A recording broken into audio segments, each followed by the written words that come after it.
Welcome back everyone. Today we're going to make a really simple breakfast or on-the-go snack with some homemade yogurt. We're going to make some layered berry chia puddings.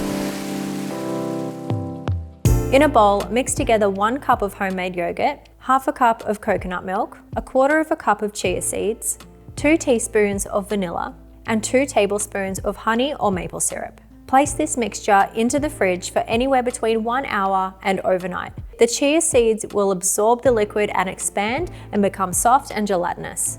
Next, we'll make our berry puree. You can use fresh or frozen berries. If you're using frozen berries, allow them to thaw before you blend them. Into your blender jug, add 3/4 cup of blueberries, 3/4 cup of raspberries, and 1/4 teaspoon of ground cinnamon. Blend on smoothie mode to form a smooth berry puree.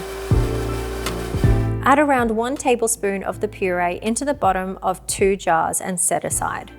Now, divide the chia pudding mixture between 3 small bowls.